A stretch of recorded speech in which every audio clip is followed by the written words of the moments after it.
Bismillahirrahmanirrahim. Assalamualaikum warahmatullahi wabarakatuh. Alhamdulillah, wassalatu wassalamu ala rasulillah wa ala alihi wa sahbihi wa man wala, la hawla wa la quwata illa billah. Amma ba'du. Ikhwani, a'azzani Allah ta'ala wa iyyakum. Di sesi yang pertama, sebelum kita membahas bab baru tentang pengecualian dari hadis-hadis yang munqati'us sanad, kami akan memurojaah bab yang terdahulu, bab tentang munqati'us sanad, di mana bab selanjutnya tidak akan difahami kecuali kalau ikhwani sekalian memahami terlebih dahulu bab tentang munqati'us sanad. Di pertemuan sebelumnya, bahwasannya munqati'us sanad adalah sebuah hadis yang masuk dalam kategori hadis dhaif ataupun lemah. Hadis yang tidak kuat untuk sebagai hujjah. Kenapa? Karena dia kehilangan satu syarat dari syarat-syarat diterimanya sebuah hadis. Tentu kita sudah tahu bahwasanya sebuah hadis akan diterima menjadi hadis sahih ataupun hasan yang kemudian kita bisa mengamalkannya kalau hadis tersebut memenuhi 5 syarat. Syarat yang pertama adalah ruwah, dan syarat yang kedua adalah tamamu dhabtir ruwah.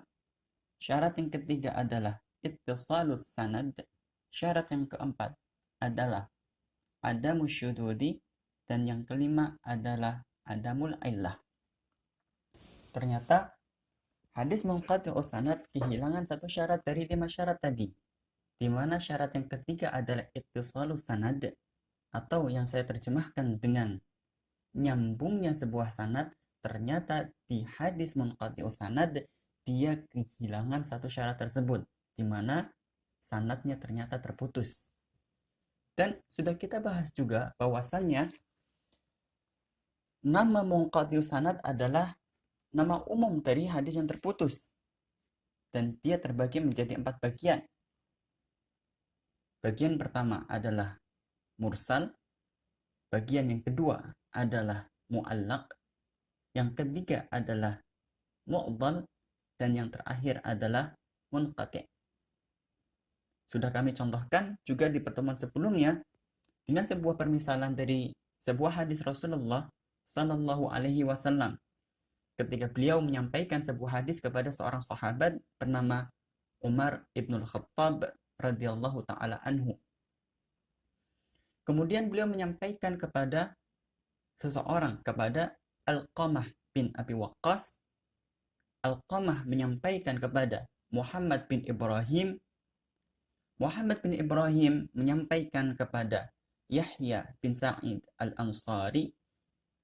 Yahya bin Sa'id menyampaikan kepada Sufyan, dan Sufyan menyampaikan kepada Al-Humaydi Abdullah ibn Zubairi. Dan dari Humaydi Abdullah ibn Zubair, hadis tersebut dikumpulkan oleh Imam Bukhari, disahihkan oleh Imam Bukhari, yang mana hadis tersebut berbunyi innamal a'malu binniyati, sebuah hadis yang sudah kita ketahui dan sudah kita hafalkan bersama-sama. Tentu hadis yang sudah kami sampaikan tadi adalah sebuah hadis yang sahih, sudah disahihkan oleh Imam Bukhari. Namun sebagai percontohan saja, andai salah satu perawi dari sanad yang sudah kami sebutkan tadi hilang, maka secara langsung dia disebut sebagai munqati'us sanad, atau hadis yang sanadnya terputus dan tidak nyambung.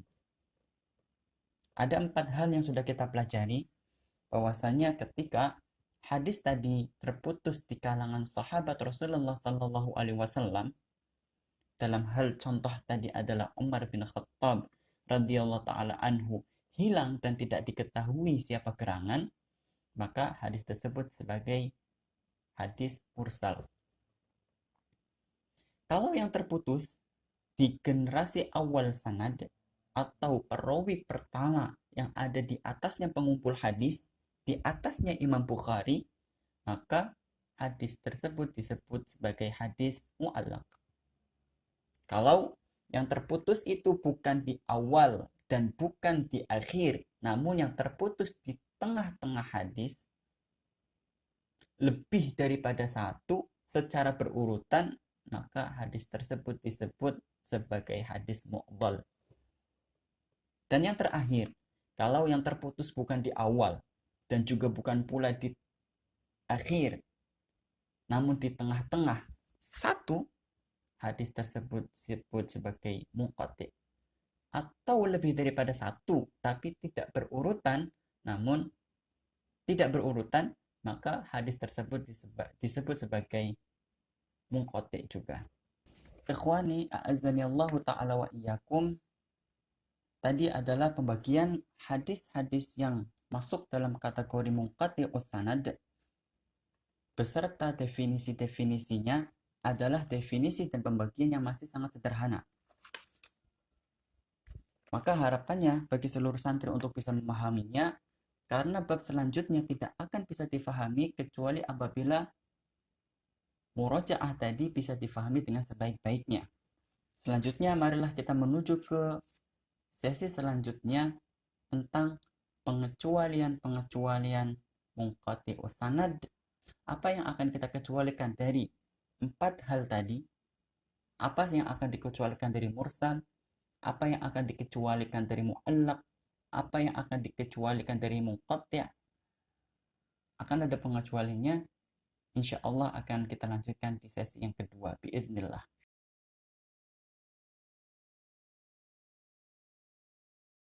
Bismillah. Ikhwani fiddin, a'azzani Allah ta'ala wa iyyakum.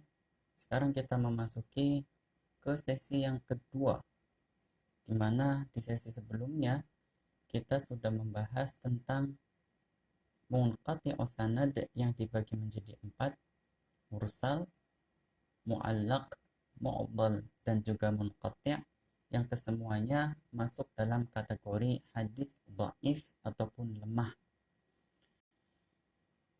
Dan secara umum hadis dhaif tersebut mardud hukumnya ataupun tertolak. Namun itu adalah hukum secara global. Adapun detailnya ternyata ada di antara hadis-hadis tersebut yang dikecualikan oleh para ulama, ada yang disepakati dan ada yang dikhilafi oleh para ulama, entah hadis itu diterima ataupun tidak. Maka di pembahasan kali ini adalah membahas tentang itu semua. Ikhwani dan akhwati sekalian, silahkan bisa membuka dalam kitabnya di halaman ke-14, di kitab yang sudah disusun oleh Syekh Al-Utsaimin rahimahullahu ta'ala. Hadis pertama yang dikecualikan oleh beberapa ulama adalah hadis yang bernama mursal sahabi. Hadis mursal sahabi seperti apa gambarannya? Sebagai contoh, ketika seorang sahabat Rasulullah Shallallahu Alaihi Wasallam menyampaikan sebuah hadis, dan hadis tersebut tidak beliau dengar langsung dari baginda besar Nabi Muhammad Shallallahu Alaihi Wasallam, itulah yang dinamakan mursal sahabi. Jadi di sini ada perbedaan antara mursal secara umum dan juga dengan mursal sahabi. Di mana di mursal sahabi seorang sahabat menyampaikan dari Rasulullah, tapi beliau tidak dengar langsung, jadi ada kemungkinan beliau mendapatkan berita tersebut dari sahabat yang lain. Dan sahabat yang lain tersebut nyambung kepada Rasulullah Sallallahu Alaihi Wasallam. Hukumnya tidak seperti hukum mursal secara umum, di mana hadis mursal secara umum adalah mardud ataupun tertolak. Adapun mursal sahabi, Syekh Al-Utsaimin mengkecualikannya. Artinya apa? Dia bisa diterima selama syarat-syarat diterimanya sebuah hadis terpenuhi, yang jumlahnya ada 5. Lalu pertanyaannya, apa alasannya kok mursalus sahabi dibedakan dengan mursal secara umum? Di mursalus sahabi, sahabat tadi bisa jadi memang tidak dengar langsung dari Rasulullah SAW, tapi sangat memungkinkan dan kemungkinan besar beliau mendapat dari sahabat lain, yang sahabat lain itu nyambung kepada Rasulullah Sallallahu Alaihi Wasallam. Dan perlu kita ketahui, seperti yang sudah disepakati oleh para ulama, bahwasannya jahalatus sahabi la tadurru, tidak diketahuinya identitas seorang sahabi itu tidak membahayakan selama memang sahabat tadi memang nyambung kepada Rasulullah SAW. Kalaupun namanya tidak diketahui, identitasnya tidak diketahui, maka itu tidak membahayakan karena para sahabat Rasulullah sudah mendapatkan stempel mereka, beliau-beliau adalah orang-orang yang adil dan orang-orang yang terpercaya untuk menyampaikan sebuah berita ataupun hadis Rasulullah SAW kepada kita semua. Lanjutkan poin yang kedua, setelah mursal as-sahabi, poin kedua adalah yang dikecualikan mursal kibarit tabi'in. Apa itu mursal kibarit tabi'in? Secara bahasa, mursal adalah hadis mursal yang sudah kita ketahui sebelumnya. Kibar at-tabi'in, kibar kami artikan sebagai senior para tabi'in, seniornya para tabi'in. Apa maksudnya senior dari para tabi'in? Adalah orang-orang di generasi tabi'in yang dikategorikan senior, di mana beliau-beliau adalah orang-orang yang bertemu dengan beberapa sahabat Rasulullah Sallallahu Alaihi Wasallam, belajar kepada para sahabat Rasulullah dan mendapatkan hadis dari sahabat Rasulullah Sallallahu Alaihi Wasallam. Gambarannya seperti apa? Gambarannya adalah sebagaimana berikut.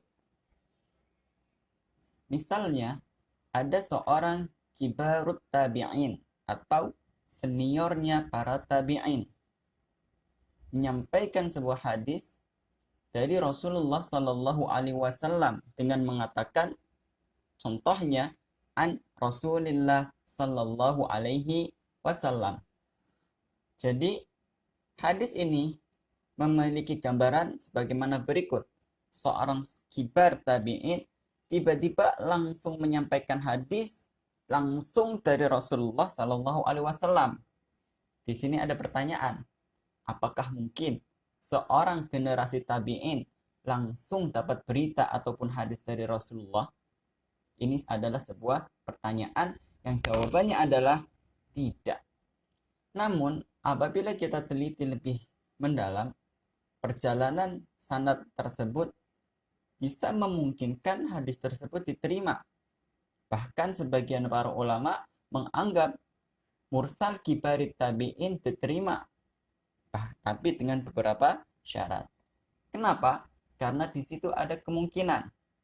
Kemungkinan pertama, senior tabi'in tadi mendapatkan hadis tersebut dari seorang sahabi. Karena memang sudah kami katakan tadi, mereka adalah orang-orang yang bertemu dengan para sahabat Rasulullah dan belajar langsung dari para sahabat Rasulullah Sallallahu Alaihi Wasallam. Dalam keadaan pertama ini, ketika mereka memang dapatnya dari seorang sahabi, maka sebagian ulama mengatakan ini tidak berbahaya. Kenapa? Hadis tersebut disandarkan kepada seorang sahabi, dan ketika seorang sahabi tersebut majhul, tidak diketahui siapa identitasnya, maka jahalatu as-sahabi la tadurru, seperti yang sudah kami katakan, tidak diketahuinya seorang sahabi tidak berbahaya. Memang sahabi tersebut nyambung kepada Rasulullah Sallallahu Alaihi Wasallam. Namun ikhwani, tidak semua para ulama sepakat untuk menerima mursal kibarit tabi'in sebagai hadis yang diterima. Karena apa? Karena ada kemungkinan kedua yang memungkinkan hadis tersebut dikatakan sebagai hadis yang terputus dan benar-benar terputus. Kapan itu? Ketika tabi'in tersebut ternyata dapat hadisnya bukan dari seorang sahabi, tapi ternyata dapatnya dari sesama tabi'in. Dalam hal ini menjadi pertanyaan, tabi'in yang terhapus, yang menjadi sambungan antara dia dengan Rasulullah SAW, identitasnya seperti apa? Keadaan orangnya seperti apa? Sementara tabi'in tidak seperti sahabi. Harus diketahui identitasnya dan harus dikategorikan apakah orang tersebut termasuk orang yang adil sehingga dia pantas untuk disebut sebagai thiqah dan dipercaya sebagai penyampai sebuah hadis dari Rasulullah Sallallahu Alaihi Wasallam. Makanya berkaitan dengan ini, berkaitan dengan mursal kibarit tabi'in, tidak disepakati oleh para ulama terkait diterima atau tidaknya. Kalaupun ada yang mengatakan hadis tersebut diterima dan bisa dijadikan sebagai dalil selama syarat-syarat yang jumlahnya 5 itu terpenuhi, maka mereka juga mensyaratkan beberapa syarat. Di antara syarat tersebut adalah hadis mursal tersebut dikuatkan oleh hadis mursal yang lainnya. Syarat yang kedua, hadis mursal tersebut dikuatkan dengan amalan seorang sahabi. Artinya apa? Apakah ada amalan seorang sahabi yang cocok sesuai sama dengan hadis mursal tersebut? Kalau memang ada, maka itu bisa menguatkan. Dan yang terakhir, apakah hadis mursal tersebut sesuai dengan qiyas? Dan qiyas mungkin antum belum mempelajarinya dan insya Allah akan dipelajari di materi yang lain insya Allah. Hadis poin yang ketiga selanjutnya adalah poin yang ketiga yang dikecualikan hukumnya daripada hukum hadis dhaif yang lainnya adalah hadis mu'allaq. Di pertemuan sebelumnya sudah kami sebutkan adalah hadis mu'allaq adalah hadis yang terputus di mabda sanadnya atau di awal sanadnya. Itu adalah definisi pertama. Dan ternyata dia memiliki dua definisi, di mana definisi kedua adalah yang terhapus hilang seluruh jalan sanadnya. Gambarannya, contoh, umpamanya ketika ada seorang imam mengatakan, contohnya Imam Bukhari, tiba-tiba mengatakan, qala Rasulullah sallallahu alaihi wasallam. Di mana Imam Bukhari langsung meriwayatkan sebuah hadis langsung dari Rasulullah Sallallahu Alaihi Wasallam. Itu adalah dua gambaran hadis mu'allaq. Dari gambaran tersebut, definisi tersebut, maka bisa diketahui bahwasanya hadis mu'allaq adalah hadis yang terputus sanadnya. Terputus sanadnya. Tapi ternyata ada hadis mu'allaq yang dikecualikan oleh para ulama. Termasuk di poin yang ketiga ini adalah hadis mu'allaq apabila disampaikan dengan sighatul jazmi. Sekali lagi, hadis mu'allaq yang disampaikan dengan menggunakan sighatul jazmi. Itu yang pertama. Yang kedua, hadis tersebut terdapat dalam sebuah kitab yang ultuzimat sihhatuhu. Sebuah kitab yang sudah disusun berdasarkan hadis-hadis sahih. Jadi maksudnya apa? Penulis atau penyusun dari kitab tersebut sudah memastikan menurut ijtihadnya bahwasanya hadis itu adalah sahih. Contohnya kitab sahih Imam Bukhari. Maka hadis tersebut sudah dikatakan oleh Imam Bukhari, apa yang dikumpulkan oleh beliau adalah hadis-hadis yang sudah diijtihadkan oleh Imam Bukhari, adalah hadis-hadis yang sahih atau yang otentik. Hadis itu datang dari Rasulullah Sallallahu Alaihi Wasallam. Itu adalah dua syarat ketika hadis mu'allaq bisa diterima. Dan poin yang terakhir, poin yang keempat adalah yang disebutkan oleh Syekh Al-Utsaimin dalam kitabnya Maja'a muttasilan min tariqin akhar. wa tammat fihi syurutu al-qabuli, adalah sebuah hadis yang terputus sanadnya. Tapi ternyata hadis tersebut punya jalan lain. Kalau yang digambarkan ada satu hadis yang memiliki dua jalan, memiliki dua sumber yang semuanya kembali kepada Rasulullah Shallallahu Alaihi Wasallam, dan dua jalan tersebut berisi adalah orang-orang yang berbeda. Jalan yang pertama umpamanya terputus sanadnya. Ternyata ketika melihat jalan yang kedua, di situ ternyata jalannya lengkap, sempurna.